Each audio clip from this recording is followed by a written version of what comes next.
유난히 피부가 건조하신 분들이 있는데요. 여름엔 좀 낫지만 건조해지는 겨울에는 피부가 건조해져서 보습을 해주지 않으면 각질이 일어나거나 가렵기도 하죠. 특히 여성들 갱년기 이후에는 외음부 피부도 건조해져서 부부관계 시에 통증을 느끼고 심한 경우엔 관계없이도 따가움이나 가려움을 느낄 수도 있는데요. 피부가 건조한 것은 직접적 원인은 뭘까요? 원인을 알아야 해결 방법을 알 수 있습니다. 피부를 이루는 세포를 상피세포라고 합니다. 피부가 건조하다는 것은 이 상피세포가 건강하지 못하다는 것인데요. 건조한 피부는 상피세포가 어떤 상태일까요? 첫 번째, 상피세포가 탈수 상태이기 때문입니다. 상피세포는 세포를 싸고 있는 세포막 안에 수분, 즉 세포액이 충분히 차 있어야 통통하고 건강한 모습을 유지할 수 있겠죠. 몸에 만성 탈수가 생기면 상피세포 역시 물이 부족해 쪼그라들게 되고요. 상피세포들이 쪼그라들면 상피세포들이 모여 이룬 피부층 역시 쪼그라들어 얇고 건조해집니다. 두 번째, 각질층에 있는 지질의 손상 때문입니다. 피부를 이루는 상피세포는 태어난 지 20일이 지나면 죽어서 딱딱해집니다. 죽은 상피세포들이 이룬 층을 각질이라고 하죠. 목욕할 때 나오는 때가 대개는 이 각질층이에요. 죽어서 딱딱해진 각질 세포들은 그 사이사이에 지질이라는 접착제 같은 것으로 서로 연결되어 있습니다. 각질 세포를 벽돌이라고 하면 벽돌 쌓을 때 그 사이사이 몰탈이라는 접착제를 바르잖아요. 지질이 이 몰탈 같은 역할을 한다고 보시면 됩니다. 각질층 사이 접착제 역할을 하는 지질이 튼튼하면 각질 세포들도 서로 튼튼하게 연결되면서 밖으로 들어오는 유해 물질을 막고 또 안에서 수분이 밖으로 나가는 것도 막아줍니다. 지질은 기름 성분으로 되어 있어서 물이 통과하기 어렵기 때문에 수분 손실을 막는 중요한 역할을 하는 것이죠. 지질이 얇아지거나 손상되면 피부에 있는 수분이 쉽게 빠지면서 피부가 건조해지겠죠. 셋째, 피부를 이루는 상피세포들은 새로 만들어진 세포가 죽어서 탈락하는 세포를 교체하는 과정이 빠르게 이루어지는데요. 노화로 교체되는 속도가 느려지면 가장 바깥층의 각질 세포들이 빨리빨리 떨어져 나가지 않고 쌓이게 됩니다. 이렇게 쌓인 각질들은 비듬 같은 형태로 피부에 남아있게 되겠죠. 20대는 상피세포 교체 주기가 약 28일을 반면에 노인들은 60일 정도입니다. 자, 여기까지 이해되셨나요? 중간 정리해 드릴게요. 피부는 상피세포로 되어 있고요. 가장 바깥층은 죽은 상피세포인 각질세포로 되어 있습니다. 피부가 건조해지는 것은 첫째, 만성 탈수로 세포액이 줄어서 상피세포 자체가 쭈글쭈글해졌거나, 둘째, 각질세포 사이 접착제 역할을 하는 지질이 얇아지거나 손상되었거나, 셋째, 상피세포 교체 속도가 느려졌거나입니다. 자, 그럼 이 내용을 바탕으로 건조한 피부를 어떻게 부드럽게 개선할 수 있는지 방법들을 말씀드리겠습니다. 만성 탈수가 있으면 상피세포액이 줄어서 쪼글쪼글해진다고 했잖아요. 많은 분들이 그럼 물을 많이 마시면 되겠네? 라고 생각하실 겁니다. 그렇지 않습니다. 하루 1리터 정도의 물을 마셔주는 것은 좋지만 그 이상 마신다고 해서 만성 탈수가 해결되진 않아요. 물은 생각보다 체내로 잘 흡수되지 않습니다. 특히 물 마시면 바로 소변 보고 싶어지는 분들은 마신 물이 소변으로 빨리 빠져나가 버릴 뿐더러 물을 너무 많이 마시면 미네랄을 끌고 같이 나가버리기도 합니다. 체내 수분 흡수량을 높이려면 물을 직접 마시는 것보다 수분이 많은 신선한 채소와 과일을 드시는 것이 더 효율적입니다. 채소나 과일은 수분을 섬유질 안에 가둬두고 있죠. 이 섬유질은 위장에서 분해되는데 시간이 한참 걸리기 때문에 수분이 천천히 방출돼서 나오기 때문에 체내 흡수율이 높을 뿐 아니라 수분이 세포 안으로 들어가는 데 도움을 주는 전해질을 공급하기도 합니다.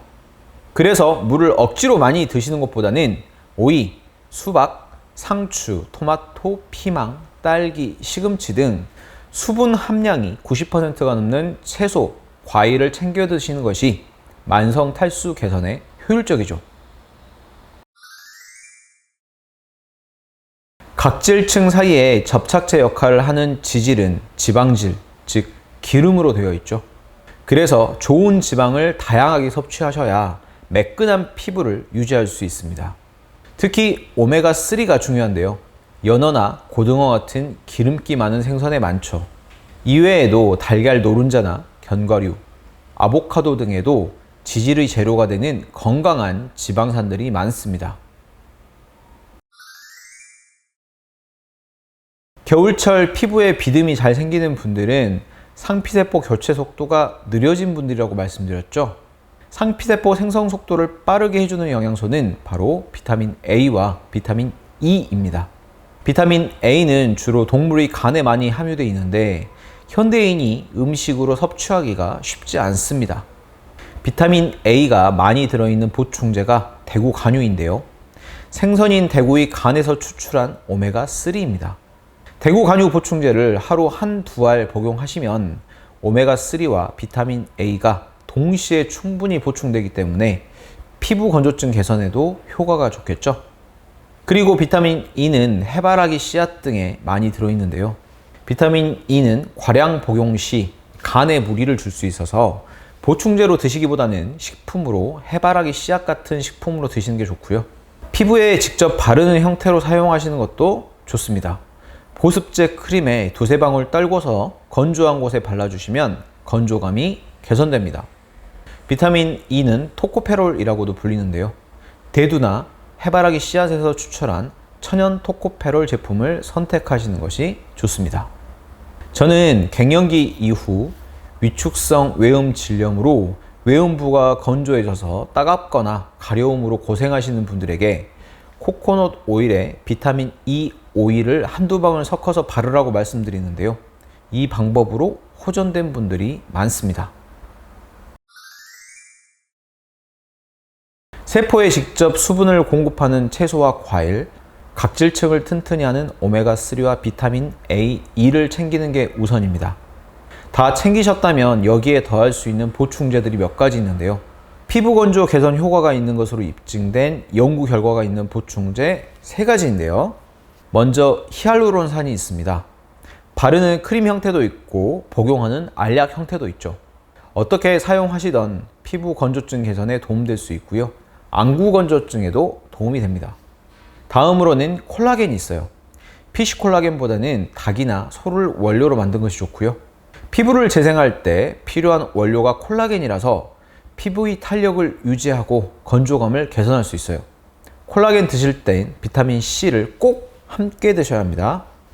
마지막으로 아마씨유가 있는데요. 아마씨유에 함유된 알파 리놀렌산은 피부 건조감도 개선하지만 햇볕에 손상된 피부를 회복하는 데도 아주 효과적이라서 피부 건조하신 분들이 햇볕에 탔을 때 복용하거나 바르면 더욱 좋은 효과를 볼 수 있습니다. 햇볕에 손상된 피부를 회복하는 데도 아주 효과적이라서 피부 건조하신 분들이 햇볕에 탔을 때 복용하거나 바르면 더욱 좋은 효과를 볼 수 있습니다.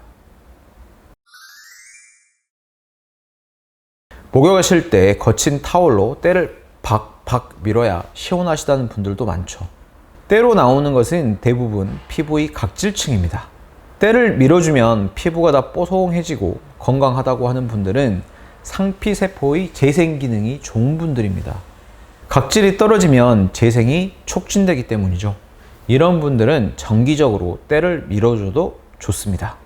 하지만 피부가 건조하고 얇은 분들은 재생 속도가 느린 경우가 많아서 때를 밀면 그때는 시원한 것 같아도 길게 보면 피부 건조감을 더욱 악화할 수 있으니 타올로 때를 밀지 마시고요. 부드럽게 각질을 제거할 수 있는 스크럽 목욕 용품들이 있으니까 그런 제품을 가끔 사용하시는 게 좋겠습니다. 이번 영상에서는 건조한 피부에 도움이 되는 방법들에 대해 알아봤습니다. 저는 20년간 여성 질환을 진료 중인 김우성 한의사입니다. 끝까지 시청해 주셔서 감사합니다.